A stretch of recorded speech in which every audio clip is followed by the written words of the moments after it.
अभयारण्य में अनु नाम का एक खरगोश रहता था। एक बार उसने सोचा कि घर के आगे बगीचा लगाना चाहिए, इससे हरियाली भी रहेगी, खाने को भी मिलेगा। अनु ने खूब मेहनत की। बकरी मौसी के यहाँ से घास लाकर लगाई, गाय दीदी के यहाँ से गाजर मूली लाकर लगाई, चंचल की लहरी के यहाँ से लाकर फूलों की पौध लगाई, भैंस काकी से गेहूं लाकर बोए, तरह तरह के फूलों के पेड़ भी लगाए। खरगोश सारे दिन कड़ी मेहनत करता, सूरज निकलते ही उठ बैठता, बाल्टी लेकर नदी पर जाता, वहां से पानी लाता और पौधों में लगाता। दोपहर में उनकी निराई करता, फिर वह बगीचे में बने मकान में दिन भर बैठा रहता। चिड़ियों और चूहों से वह अपने बगीचे की रक्षा करता। इस प्रकार कुछ ही दिनों में अनु खरगोश का बगीचा बड़ा, हरा भरा और सुंदर बन गया। अनु खरगोश का एक भाई था, उसका नाम कनु था। वह उसके पड़ोस में रहता था। उसने अनु का बगीचा देखा तो उसका मन ललचा उठा। कनु ने भी अपने घर के सामने वैसा ही बगीचा लगाया। अनु और कनु अपने अपने बगीचे में मचानों पर बैठे रहते थे, पर वे एक दूसरे से बिल्कुल न बोलते थे। दोनों में लड़ाई थी। उन्होंने अपने बगीचे के बीच में मिट्टी की एक ऊंची दीवार बना ली थी। एक दिन सुबह सुबह की बात है। अनु अपने बगीचे में पानी लगा रहा था, कनु फल तोड़ तोड़ कर टोकरी में रख रहा था। एक कौवा उड़ते उड़ते आया और दीवार पर बैठ गया। कनु की फलों से भरी टोकरी देखते ही उसके मुंह में पानी भर आया। कौवे ने सोचा कि कोई ऐसा उपाय करना चाहिए जिससे उसे भी कुछ खाने को मिले। सहसा कन्नू का ध्यान कौवे की ओर गया। काव काव काव करके कौवे ने उससे नमस्ते किया। नमस्ते भाई, कन्नू ने कहा। फिर पूछा, तुम हमारे देश के तो लगते नहीं, कहीं बाहर से आए हो क्या भैया? हाँ, मैं तुम्हारे पड़ोसी देश से आया हूँ, वहाँ के राजा का मैं न्यायाधीश हूँ, कौवे ने कहा। तुमसे मिलकर मुझे खुशी हुई, मैं तुम्हारा स्वागत करता हूँ भाई, कन्नू दांत निकालते हुए बोला। फिर उसने कौवे को खाने के लिए मीठे मीठे फल दिए। कन्नू खाना खाने घर के अंदर चला गया। फल सचमुच इतने स्वादिष्ट थे कि कौवा उन्हें जल्दी जल्दी खा गया। उनसे उसकी भूख और भड़क उठी। तभी कौवे ने पौधे में पानी लगाते हुए अनु को देखा। वह बोला, अरे भाई, तुम्हारे पड़ोसी के बगीचे के फल तो बड़े ही मीठे हैं। यह सुनकर अनु को भी जोश आ गया। उसने अपने बगीचे से बहुत से फल तोड़कर कौवे को दिए और कहा, तुम इन्हें खाओगे तो पहले वाले स्वाद भूल जाओगे। कौवा उन्हें बैठा बैठा खाता रहा और सिर हिला हिलाकर उनकी तारीफ करता रहा। अनु ने पूछा, कहो किसके फल मीठे हैं? तुम्हारे, कौवे ने उत्तर दिया।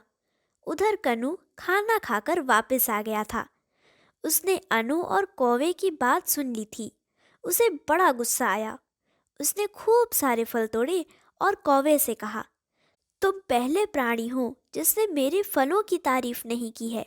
लो और लो ये फल, इन्हें ठीक से चखो, तब न्याय करो कि किसके फल मीठे हैं। कौवे ने अपना पंजा बढ़ाकर फल ले लिए।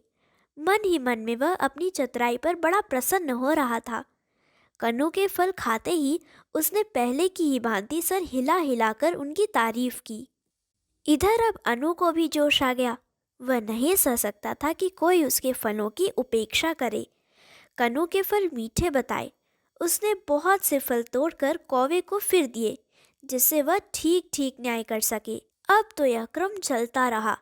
एक बार अनु अपनी बगिया के फल तोड़ता तो दूसरी बार कन्नू। वे दोनों ही मूंछों पर ताव दे देकर तने बैठे थे। उनके आसपास उनकी पत्नी और बच्चे भी घिर आए थे। सभी आतुरता से निर्णय की प्रतीक्षा कर रहे थे। तभी कौवे को एक उपाय सूझा। वह बोला, भाइयों, मैंने पता लगा लिया है कि किसके फल अच्छे हैं, पर यह भी देखना है कि किसके फल कितने दिनों तक ताज़ा रहते हैं। तभी मैं निर्णय दे पाऊंगा। मुझे क्षमा करना, अभी तो मुझे न्याय करने दूसरी जगह जाना है। यह कौन सी कठिन बात है? अनु बोला। ऐसा करते हैं, हम दोनों अपने अपने फल तोड़कर तुम्हें देते हैं, तुम लौटकर हमें बता देना। अनु और कनु प्रशंसा के भूखे थे। दोनों ने थोड़े थोड़े फल टोकरी में रखे और कौवे को पकड़ा दिए। कौवे ने एक पंजे में कनु की टोकरी पकड़ी और दूसरे में अनु की। दोनों को नमस्ते की। 2-4 दिन बाद आने की बात कही और उड़ चला। कौवा मन ही मन बड़ा प्रसन्न हो रहा था। सचमुच आज उसने इतना खाया था कि उड़ा भी नहीं जा रहा था। फिर दोनों पंजों में टोकरियों का बोझ था सो अलग। 1-2 बार उसने सोचा कि इन टोकरियों को रास्ते में ही कहीं रख दें, पर लालच के कारण वह ऐसा न कर सका। तभी चलते चलते कौवा अचानक पहाड़ी से जा टकराया। बोझ के कारण वह संभल न सका, लड़खड़ाकर नीचे बहती नदी में जा गिरा। अनु और कनु ने 8-10 दिन तक कौवे का इंतजार किया।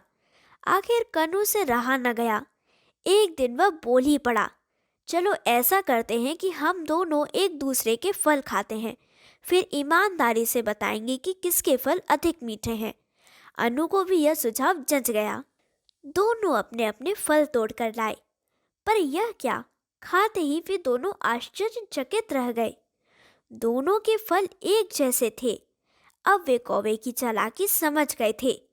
देखो, झगड़ा करने पर दूसरे कैसे ठगते हैं। अनु बोला, हाँ भैया, मिलजुल कर रहना ही ठीक है। बात उसकी भी समझ में आ गई। दोनों एक दूसरे के गले लगे। उन्होंने प्रतिज्ञा की कि भविष्य में झगड़ा नहीं करेंगे। दोनों ने मिलकर यह भी तय किया कि कौवे के आने पर उसकी खबर लेंगे। इसी बहाने अनु और कनु में अब बोलचाल भी हो गई है।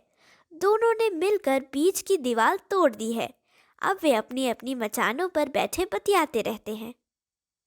अगर आपको हमारी यह वीडियो पसंद आई हो तो इसे लाइक करें, कमेंट और शेयर ज़रूर करें और हमारे YouTube चैनल ऋषि चिंतन को सब्सक्राइब भी कर लें। साथ ही बेल आइकन को भी दबाएं ताकि आपको आने वाली वीडियोस की नोटिफिकेशंस मिलती रहें। धन्यवाद।